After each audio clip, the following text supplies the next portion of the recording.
All right, my friend. Well, got Robert here over at Headway with me. How you doing, Robert? Awesome. Glad to be here, Jonathan. Good, good. Well, cool, man. Well, so it's funny. I think I actually the first time that I saw your content, I think it was literally a couple weeks ago, but apparently I've been out of the loop because you've been doing a ton of cool stuff over the last, I don't even know how long. When did you start posting on LinkedIn? Because I've seen, I guess, the collection of visuals that you've been putting out over the last at least couple weeks. And it seems like there's Yeah, just endless stuff that you guys are producing over there. I don't know how you guys keep up with it, but have you been doing this for a while or is this a newer thing? it is a newer thing for us. We started posting on LinkedIn last July, so it's been a little over Wow, 6 months. And by that's crazy. we, I have a partner who's building out this product marketing agency with me named Anthony Pieri, and we kind of stumbled Yeah, into it by absolutely. accident. He was dabbling Mhm. in it. Like his second post went mini viral. Did this like weird combination of Brian Belfour's forfeit framework for his band that he's in, and that kind of like piqued our interest. Uh-huh. Like, this is an interesting space to get attention and make relationships and find like different problems that we might be able to solve. And it kind of iterated from Oh, there. And it's 100%. interesting to see the 7 months that we're on because the first 4 or 5 months, I mean that engagement line's flat, right? You're almost getting hit with silence. And then as we build and got Yeah. better in what we're doing, we're finally now finding our groove for what works on LinkedIn for our services and our model. And our goal is pretty much to deliver as much value as possible in a single post. Yeah. Yeah, exactly. And there's still so little of that being done.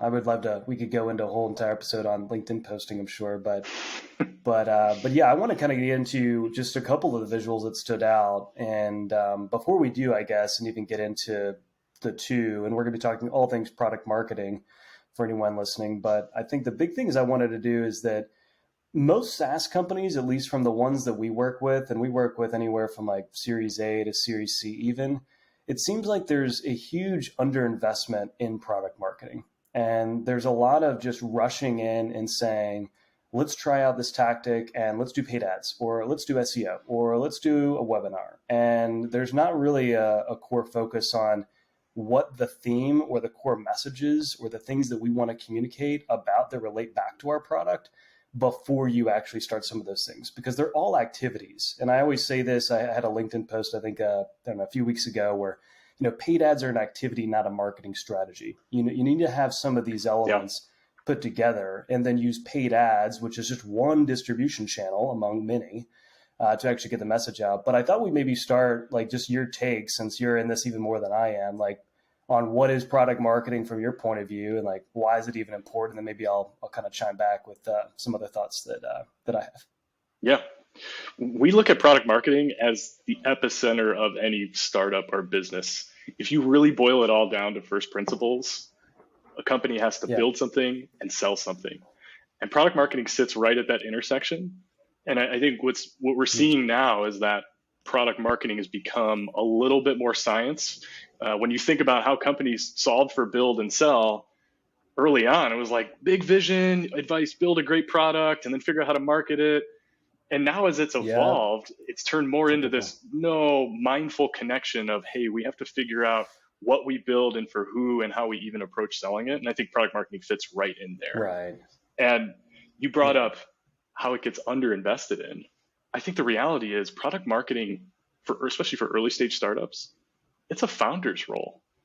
Like it's something Mm. they need to own. It's so fundamental to the strategy, something that Anthony Pieri and I talk about a lot, my partner, is that your product strategy and your Yeah. marketing strategy, they're the same thing, just Mm. really targeting different activities altogether. Right. And what we see now is like founder, it really this comes in two flavors where the underinvestment happens. Technical founders tend to avoid the selling part. And so they just build Hmm. a great product and then they move into that mode of like, all right, well, how do we sell this thing? How do we market it? Where you fall into that siloed Exactly. example that you brought up. Um, or they fall into this like horizontal piece where they can't really solve it because the founder has other responsibilities of building the business, establishing funding, setting the culture, and product marketing, the strategic piece. They may not get to put as much time as they should into it. So we think it's one of the most critical things that any company, for us in Mm. particular, startups, should be, if anything, over investing in. But it's hard because it's a Yeah. founder's role. And so one thing we really push for for early stage companies. If you're looking at product marketing, you got to find a way to turn that product marketer into a co-founder.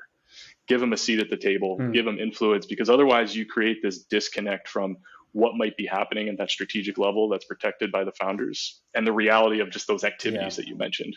And they really need to be a cohesive link for them to work. Yeah. I don't know if it's to your point, like there's the technical co-founder issue, and I think some of them don't come from a marketing background or a product marketing background. They don't have that pedigree. They're coming at it from I can build cool stuff and people will come and get it, to what you said earlier. So I think there's a little bit of like a lack of experience. So then you can either one, go out and try to get better at it, which would be certainly one thing I think, to your point, all founders should do. But then there's, going out and finding either another co-founder that is really good at that, or getting a product marketer as an early hire. And I'm a big believer in getting product marketing in the door as quickly as possible. For example, sure, if you've got a founder that's got that skill set, 100% all day long. But if they don't, and they're just not good at that for whatever reason, which to me always sounds a little bit weird, because to me it seems like one of those things so critical to actually even, figure out what go-to-market you're going to be moving forward with. Yeah. But if you don't have that, then, go get a person, early on, and make sure that they're fully ingrained. And whether you make them a co-founder or not, just make them someone very critical to establishing the GTM motion and how you target, how you message, how you position, how you break down a TAM into various different segments, et cetera, before you start really going hardcore on trying to just get out tons of messages and test. And especially with paid ads, it's a huge way to waste a ton of money. Totally agree with that perspective. And I think an important delineation here too, product marketing looks different at a startup than it does at later stage startups and companies that are already at scale. And I think what I track that back to is, you think about the basic reporting structure. Product marketing ends up falling under marketing, even though it probably should be under product, or more ideally under that executive level. And so you're creating these stage gaps. I can't get to the core information I need to have influence over the strategic direction. And so what ends up happening with a lot of product marketers at bigger companies as they start to scale is you're basically overpaying for a copywriter or a digital marketer for creating assets, because they just end up being create us a deck, or create us a one pager or a buying guide. But they're so far removed from how decisions are being made upstream with the strategy, where it's they're just not going to be effective. That's the kick in the face. Build that, but we're not going to give you all the details. You just have to solve for that. And maybe we'll carve out 15 minutes where you get in front of our head of product. It's that's not enough time. And so there's some issues there in terms of access that I'm pretty bullish on, because we're breaking down again a founder's core role of really being the connecting sauce between product and engineering and your go-to-market teams, sales, customer success, and marketing. And CEOs and founders own that, but so do product marketers, right? And so you fall into that, do I have the responsibility or the influence to cover that, right? Right. Well, again, it's almost funny to me, right? Because the founder started the company for a reason. They identified, hopefully, some market need or problem with a given group of people that they decided to go out and build a product to solve that problem and then deliver on it, et cetera. So at minimum, some of those core elements should be already there. Otherwise, what do you put in the investor deck, right? What are we selling investors? Obviously the TAM, it's $1 billion opportunity, but then there's what you market to, right? The people that are in your ICP today, but those should have been the people that are your initial customers. And sometimes that's not always who your ICP is, because sometimes you're scraping and hacking things together and just getting anyone you can into the product just to show that you've got a little bit of traction. So sometimes those early indicators you got to be a little bit careful with those, but the founder should already have at least some of the core elements, at least to give some core guidance, even if they're not a true product marketer or it's not really their skill set. They should have some of that pedigree to give whoever it is or themselves, the direction they need. But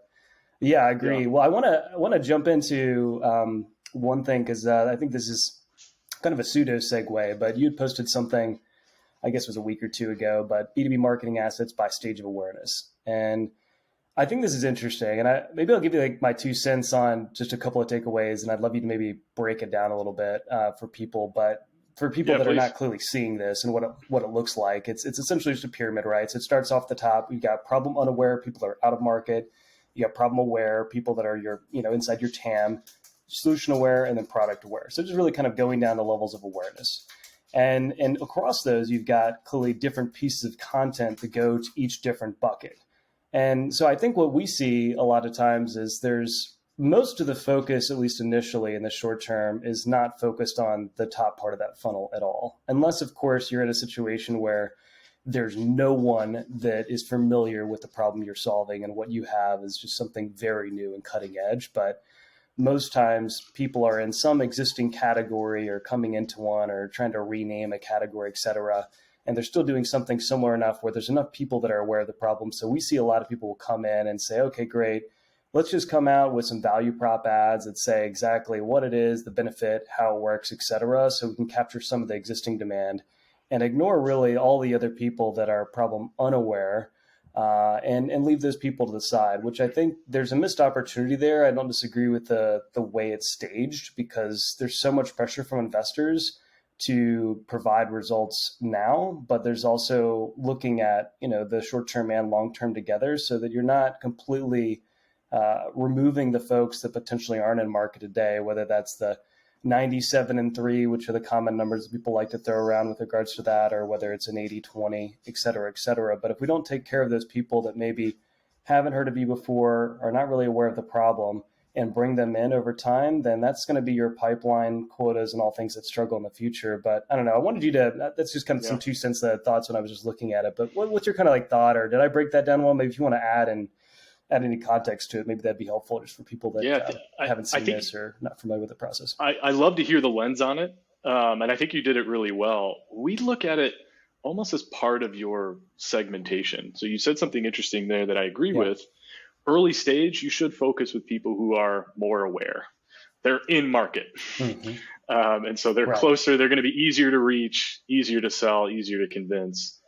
And you brought up the normal approach of sharing your value prop and ignoring the others. The big mistake that I see folks make is they send that message, but they don't segment. So what happens is they're giving their essentially solution value prop, and they're blasting it across hopefully some form of segmentation, their ICP, but maybe 15 to 20% of that ICP actually is solution or product aware.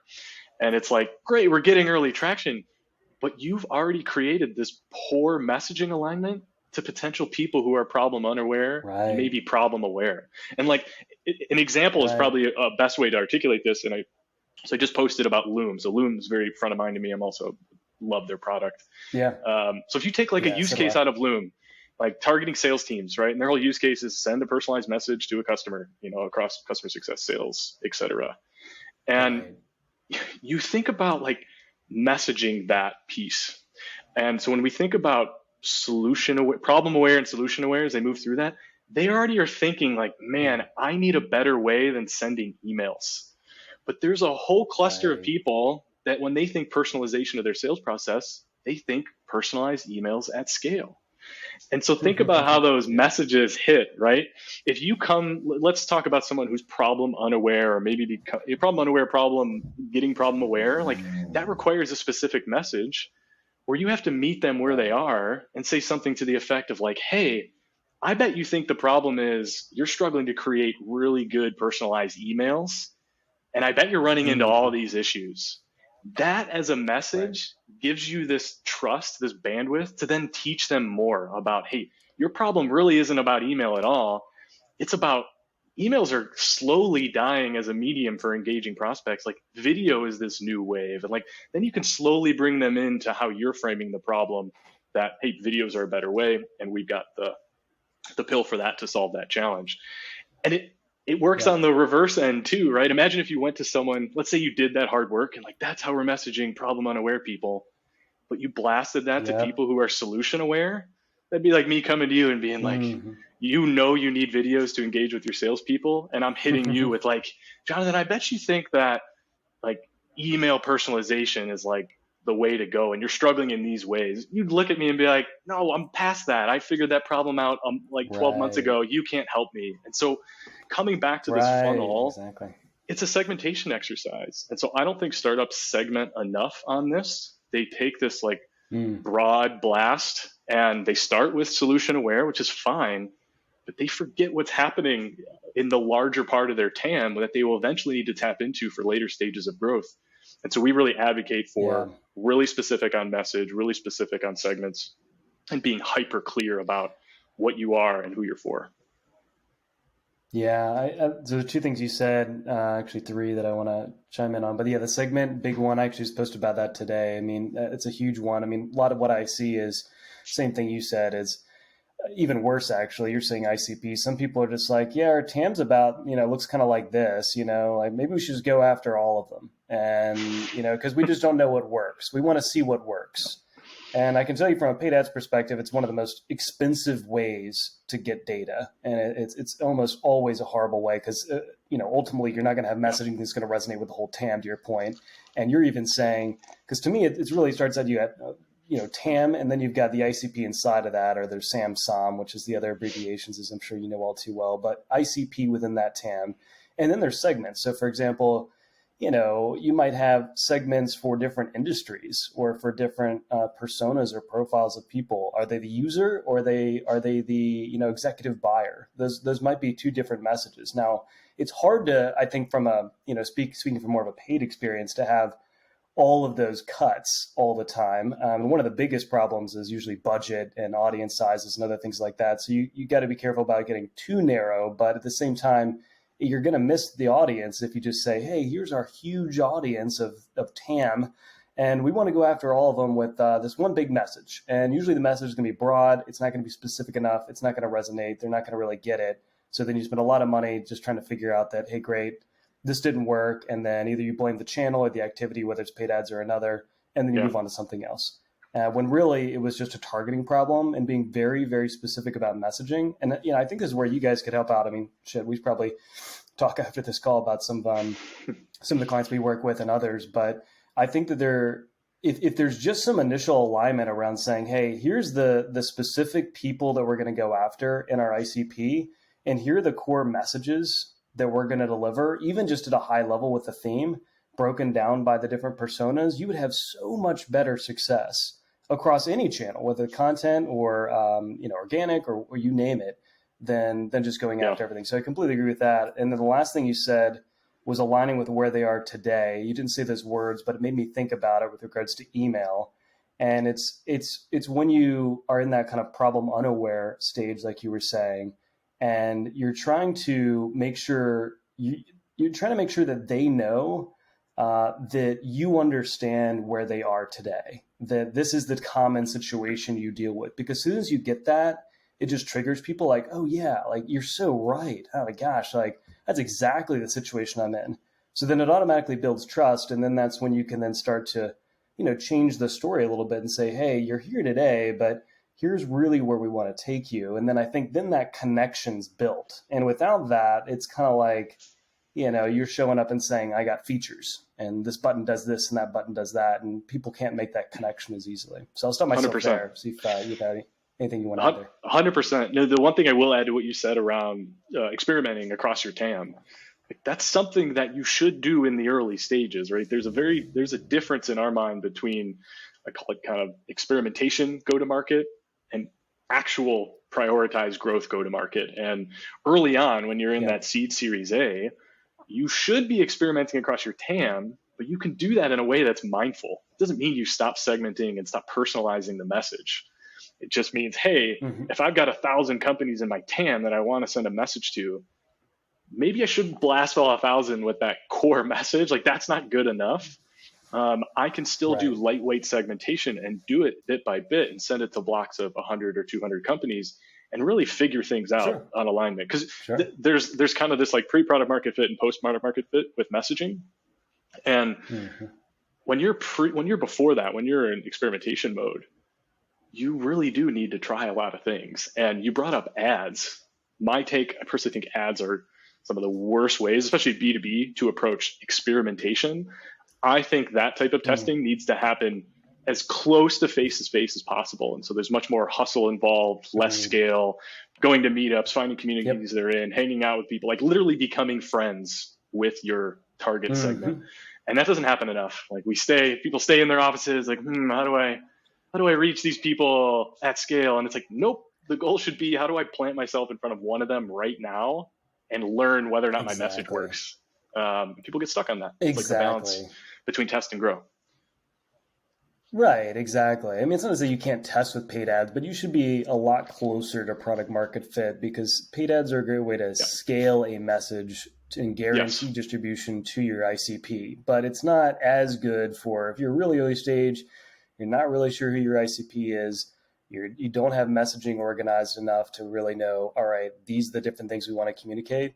You're just going to end up throwing a lot of stuff out there, probably doing more bad than good, because then you're confusing the market with lots of different things you're saying all at the same time versus having a unique and unified message. And that, of course, also doesn't, this isn't just about paid ads. This is where the whole org, from a product marketing perspective and marketing strategy perspective, has to have that core alignment from the top across all of the distribution channels, not just paid ads. It's not like paid does its own little thing here in a corner and then SEO is Yeah. bidding on other terms on Google and webinars talking about this, that, and the other thing. They all need to be a cohesive unit working together. So I think that's that's something that just gets missed. I mean, all the time. I can't tell you how many times we have these conversations. So it's tough. But I wanted to go back. So you said so one thing I did have, it actually staying to our outline here a little bit, is a question, because I think this one's a little more difficult, but maybe you've got something I haven't figured out. But in terms of these different stages of awareness, you were mentioning before, like, hey, if you were just to, I mean, a lot of people have the issue of throwing out a given message, but making the wrong assumption of where those people are in their stage of awareness, let's call it. Yeah. But I mean, how do you determine that? Because I don't think, I mean, certainly it's not perfect, right? You got to make some assumptions, but how do you guys typically approach that? Not specific to paid or anything, just how do you Yep. kind of decide, all right, this is where people are in their awareness, and these are the messages that we're going to decide to communicate? What's kind of your flow or process around that? Be curious. Yeah, I love this question. This is where you mix a little bit of qual with quant, almost like art into science. Yep. And I'll bring Loom back up as an example. So at our core, we believe that it has to start with an insight of some sort. And usually it's qualitative. And so let's think about that exercise in Loom, how we might segment and bring in stage of awareness. So Loom, in that sales example, they're probably starting to build an ICP around a certain company size with a certain number of sales reps. They might bring in some technographics of using certain platforms, or using MailChimp, or using Marketo, and that sort of pieces. They're looking for criteria to kind of get that into a shape. Like, these are people that we think might be ripe for using video personalization in a sales capacity. But you got to talk to those people, right? Because this is where you start to get into, like, where are they really with awareness? And this only comes from testing, and it'll look different depending on what you're selling and where the proper channel is. But ultimately, you need to get in front of these folks and try a message. But don't think of the message as binary. Like, I showed the message, oh, they declined. It should be a conversation. And so let's walk out this example. Let's say I started talking to all these sales leaders and sales enablement leaders that I think I might be able to convince to try Stripe for their sales team. And the conversation would be probably a combination of discovery around their problem and what they're using. And what I might find is that talking to some of the folks, they really do think that email personalization is the problem. Their headspace isn't even to video at all whatsoever. And what you're looking is really causality, but correlation works pretty well. So something that you might uncover doing this exercise is like, man, everyone that's using this old school Marketo module, their mindset's just so email focused. Like, they're just like trying to tune the email personalization engine. And like that right there, when you think of the criteria, is like, oh, that's a visible criteria to us. We know what platforms these companies are using. Like, there's a lot of tools out there where you can scrape that data and then come back and say, hey, here's our segment. But we can safely assume, because we've done the qualitative research, that 80% of the people that are using this old tool are problem unaware. It's like, let's craft a message that can bridge for them, to bridge their email into video. And so if I were to summarize, it's a qualitative exercise to look for insights. And when you look for those insights, you're trying to connect almost the unidentifiable information to something that is identifiable. And it's usually through a correlation of some kind around their context. And the Loom example for that, again, hypothetical, but that's how we think about it. So it'll look a little different for each company, but it's a segmentation exercise. Like, it's literally customer research and then bringing that data in and making some hypotheses about where do we think they live. Yeah. So it's not a programmatic waterfall where it's tofu, mofu, and then bofu, and then they buy, and that's the journey, and that's how it goes. Not that. Not a chance. I'm kidding. I sense a Yeah, love for funnels in there somewhere and coaching through the yeah. flow. No, I'm totally being sarcastic. I mean, yeah, it's one of those things. I mean, I don't know. I mean, we've all been, I think Martech and many other vendors have pushed down this idea that there's just this kind of linear flow from going to the top down to the bottom. And I think when people forget about Yeah. stuff, they come back to it, they move up, they move down, etc. So I don't want to get too sidetracked, but you just made me think about it when you're talking about these different stages of awareness. But I think you said it Yeah. well. I mean, ultimately, this comes down to doing good customer research, getting in front of lots of different customers. I think a really interesting approach that I talked about with another seed stage company is they started a podcast where literally they just went out and did like 1,000, I mean, just thousands of interviews over a podcast. And not only they created tons of content and built relationships through the podcast, and because everyone likes to be on podcasts because it's kind of fun, especially if you're not on them regularly, but they also asked a lot of specific questions that they were trying to learn, which was actually also interesting from a content perspective for other people that were in the ICP, as it just so happens. So they got a whole lot of Yeah. insight from all those conversations, plus all the content to go with it. And then now that they're just now starting to launch after they've collected all this to get their GTM motion a little bit more, aligned messaging that they want to go forward with. And so they're going to be a lot more successful now that they've got some of this going. And the other example, I forget the name of the company, but they started a community before actually launching a product, which is so rare. Everyone talks about building communities these days, but that Love that. community has literally been like the staging ground for everything in terms of problems, messages, conversations, things people are saying, etc. So they just spent a lot of time, and I think it must have been 2 or 3 years or something like this. So this is not a short term like give me some money from a VC and go drive business. This was, hey, we want to be very conscious about this, but I can guarantee you they're going to launch to the moon, assuming of course they've got something people want as always, but they've got so much more insight than anyone else does because of all those community insights, which is so Doing cool. those kind of exercises, those content marketing, like long-term investments, so powerful for building distribution. Yeah. Someone, and I'm blanking on their name, kind of a famous quote around startups are really at a race to build distribution, and incumbents are at a Right. race to like get to the innovation that the startups created. So if you can, this goes back to our product marketing definition. If you can figure out distribution while you're figuring out what to build with product market fit, I mean, you're solving Right. for the core elements that are going to drive growth. And so I'm a big believer in that. I love that idea of building a community first. It's like a safety net. Right. It's like, man, what we thought we were going to Exactly. build is wrong. It It's is. like safe pivot. I've got a whole group of people that are engaged and like we know what they care about. Like, how valuable is that? And not too It many people think of it is. that way. No, very rare. It's actually the only one I've ever. It's the only person I've actually talked to recently or heard about recently that's taken that approach. It's almost always the other way, So it's usually like Yeah. build a product, get lots of cool stuff, and then all right, now let's do a community. Let's get people together, and that almost always becomes really hard because now you've got so much resources, budget, etc., devoted to other things, and it just makes it harder to kind of set up a community like that. But well, cool. All right. So I think that's going to be an interesting segue. You kind of already talked about some of these things actually, but maybe we can dive just a little bit deeper. But you had another thing on LinkedIn that I thought was really cool. I love this one. But it was GTM messaging challenges. And some of these things are just so common. I mean, just common, not in a bad way, but they come up so frequently that it's just crazy. I feel like I'm on repeat on conversations having the same types of things. And the first one was like targeting too many segments, which we kind of talked about a little bit. The other one was not having clear and specific messaging. It's where you have that broader message to a bigger TAM, like you and I were talking about before, Mm-hmm. or saying, hey, we want to be to what you just said. Hey, we want to be on every channel. We got to get it. We got to get our message out to everyone, right? So they start getting on all these channels. They don't execute as well as they need to instead of focusing just on the one where maybe most of their ICP is hanging out on, and so on and so forth. So everything kind of trickles down from there. But what do you think the way is like? I mean, for people that are struggling, maybe if we didn't get hit it perfectly, that are trying to figure out how to segment, like what's the process there? Like when you say, okay, I've got this TAM, I've got this ICP, but I'm not quite sure. Like what Yep. data points should I be looking for directionally to say, hey, these are the people that I should be going after? Because I think the risk for a lot of founders is that they don't want to focus too early, because if they focus too early, they feel like they're missing an opportunity. Oh no, Yeah. but we still have 20% of our client base it's enterprise, so we also want the enterprise guys. I know 80% is SMB, but that's not really the case. We really want the enterprise guys. I know we don't have all the social proof and case studies, but can we still target those people, like 80% of our budget, even though 80% is SMB? Like there's like those types of Yeah. conversations. But I'd be curious, like how do you navigate that one? It's kind of it's a fun one.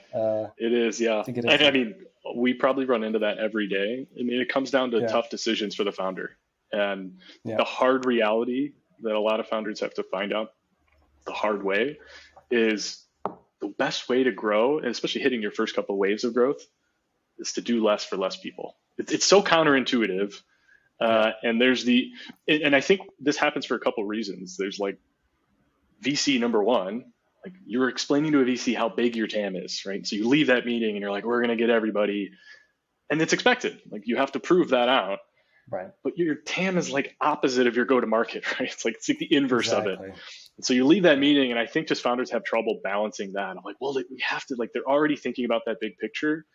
And the best ones compartmentalize. They understand that that's great. That's vision. That's what raises money. That's not what closes deals and makes progress. And there's another thing that happens for these founders is in that early stage, especially, is they do have to experiment. We talked a little bit about this. They have to experiment across their TAM.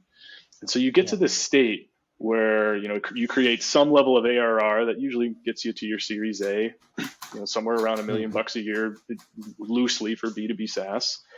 Sure. However, getting to that traction, because you've experimented across your TAM, there's going to be some segments and customer use cases that are better fit than others.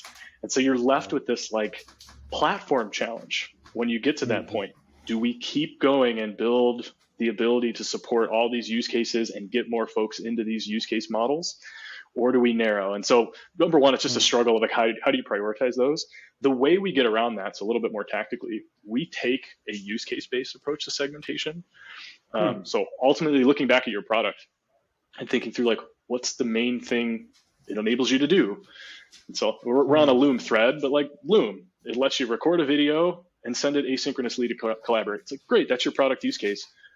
What types of companies or personas that fold into those company types would use that, and what would they use it for? And that's where you move into kind of a market use case. And the idea is to build a huge list, and it should come directly from who's using the product today in a certain way. And once you get to that list, then it's like, okay, if you're smart, you can't keep going after all of them because it's going to pull your product apart. It's going to pull your marketing and operations completely apart. Right. And so we prioritize, or we push to prioritize around best fit of the product. It's almost looking at it inverse from product market fit. So we look at retention first. And you start asking yourself, like, who's sticking around, right? Who's the stickiest, where there's actually fit? And then you can start to work through what that means for support and also sales. So who is easy to reach in terms of channels and accessibility? Who is easy to sell, like sales velocity and speed, and who resonated with the message that you have today? Who is easy to onboard and support, right? That kind of leads in. It's a leading indicator of retention. They just got it and clicked right away. You'll notice in that list, very far down that list, is size. It's like one of the last things, but I think what happens is this inverse. It's like we have a big TAM, we've done some segmentation, I want to go after the big segment. That's not always the best decision. Just because it's a big segment doesn't necessarily mean you can sell into it, and it doesn't necessarily mean that you're going to have fit in that segment. And so I think what helps a lot of founders is if you can do that use case segmentation, lay out all the types of companies in rows, like I'm thinking Excel spreadsheet, and then sure, you can walk out the size and make some assumptions to get to like segment TAMs, so like sub-segment TAMs of like, hey, this is how lucrative this could be for us, but putting a really heavy weight on, do they even fit with the product today? And that's the last key bit. What can we do today versus where's the platform or product going in the future? And the best founders who understand where their growth's coming from, they optimize their go-to-market behind a product that already has fit. Doesn't mean they stop building products necessarily. That just moves more into R&D and future growth. And they don't blur that together. And so it sounds easy, walk through these steps. They are pretty existential exercises because you're asking these founders to like leave money on the table, leave features and roadmap elements off the roadmap, in order to get to those first phases of growth, which will then fund more opportunities to go a bit more broad and set up operationally. And so that's how I think about segmentation. I'd be curious what that triggers for you, or Yeah, the use case aspect was very interesting. I usually we don't get into. I mean, we talk about use cases. I guess not probably as deeply because we don't do what you guys do exactly. But I think our usual starting point is asking about retention was the big one that I think both you and I aligned on. So typically we're looking for like, all right, who are the client? And this assumes they have the data too, which is the other thing. So a lot of times, yeah, if you're not a really mature SaaS company, that at least has a couple of years of data, it makes getting that data, at least accurate data, a little bit more difficult. But let's say that you do, yeah, you're 2 to 3 years in, you're Series A, Series B, somewhere around there, right? So you've got some data to go off from. Then, yeah, to your point, typically where I'm trying to guide, and these are just questions we ask. We don't typically go into it in that much depth. Minus, all right, who are the clients that are renewing the most frequently? Like, who are the ones that are expanding into other different product functionalities that you guys that are getting infinitely more value from the product, et cetera? And then we try to bucket those into different categories. And then that's where you can go down to the deeper side. Typically, we leave this up to them, but they might do some of the things you just mentioned where we start to look at average contract value, support costs, and all the other things that go along with, nurturing and keeping that customer, et cetera. And then ultimately, then it comes back to the CRM. And this is where we'll come back and we'll do gut checks on saying, okay, cool. So we want to target Salesforce and Amazon. That's cool.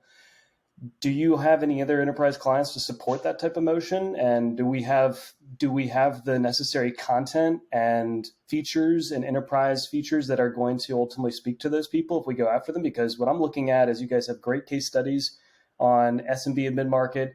We've got the logos to support it. You've got 80% of your client base that looks to be in that range.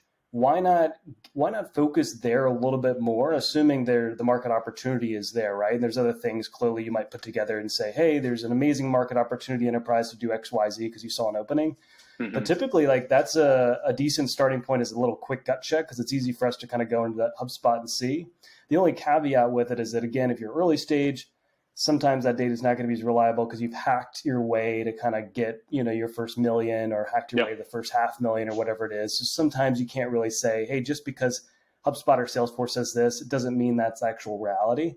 But you can still have that conversation with them. And I think that's important because a lot of times when you're promoting different pieces of content and you're doing things on paid ads, especially if it's a logo that's related to the same type of person, for example, like you and I are both running agencies and working agencies, et cetera. If there's another agency that is seeing some great success, it's about my size and that I might even know them, then I'm more likely to actually be like, oh, wow, like that's really interesting social proof. I didn't know they were using that tool. Maybe I will take a look at it versus if Salesforce is using it and I see an ad for Salesforce, I'm like, well, it's Salesforce. I mean, they're a multi-billion-dollar company. I'm just, Omni Lab over here. We're smaller. So there's kind of a disconnect that I feel like it's not for me. So I think that momentum of focusing, I think, is so important. So yeah, those are the only things I'd add. But yeah, I think you hit it spot on and go even deeper than we do. So it's interesting.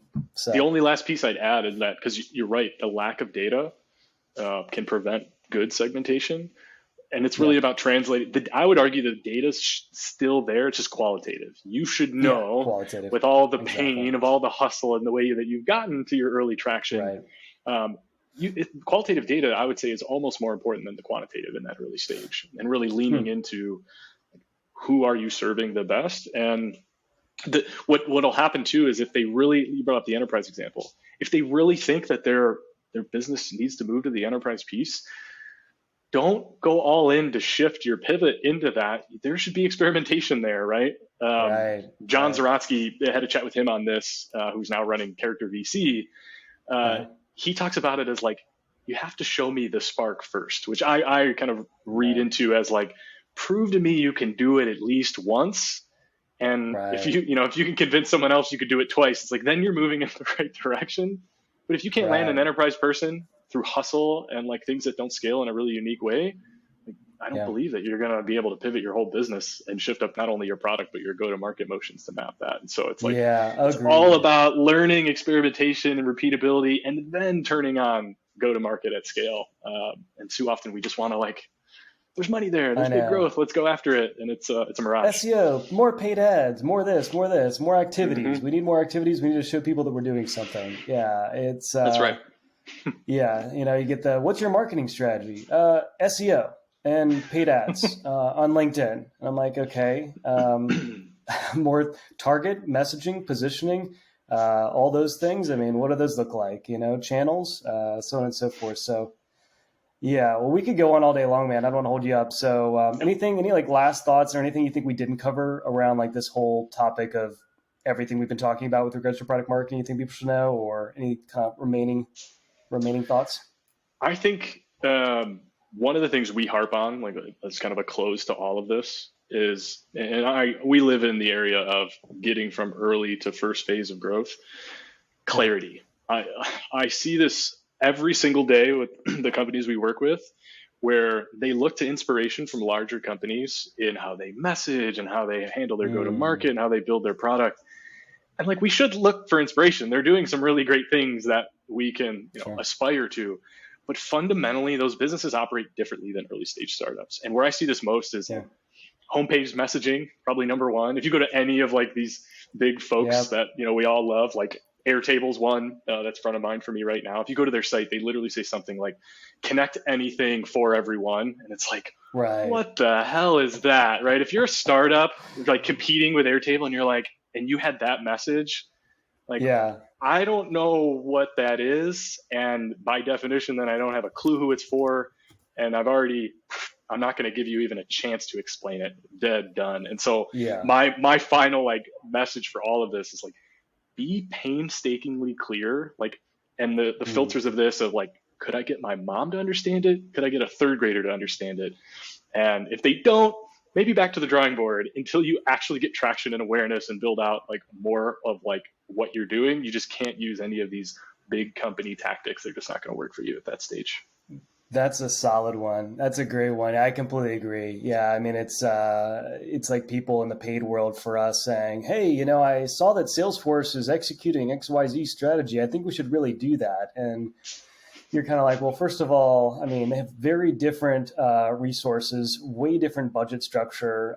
They're a different product than you. And there's so many things that are different. But yeah, to your point, sure, take some inspiration from it. But ultimately, like, you need to find an edge, especially if you're going to be operating in the same category as one of these big people. You need to be taking a different approach. So sure, analyze what they're doing, see what their approach is, see what the motion is, et cetera. But you've got a smaller budget, likely. You've got less resources. So you need to be more crafty. And one of the best ways to be crafty is to be very specific with messaging, I think. And I think that's the key here is, you can open up. That's how you have all these different CRM providers all over the place, right? All they're doing. I mean, there's ones that are really just niching down into this one subsegment, right? That just hasn't been served. And there's a few core features that aren't best being met by Salesforce. So they find ways in on that, and they get really specific with messaging. So that when they market to those people, their messages resonate way more than Salesforce ever will, because Salesforce likely doesn't have the time to focus on, or maybe they, for whatever reason, it's an untapped market. They just didn't see it. They didn't focus on it, whatever, so on and so forth. So it's a solid point, man. Vertical SaaS. That's cool. I love that take. That'll be our interview 2 or 3 down the line, because I could go deep on that. I love your perspective. Oh, exactly. I know we could do another, at least a couple more episodes on all this. But well, where can people find you, man? I mean, best people to find you and Headway, your company. Like, what would you say there? Any kind of remaining thoughts there? Yep. LinkedIn is the way to find me. Very active there, posting pretty much every day, pretty good about communication.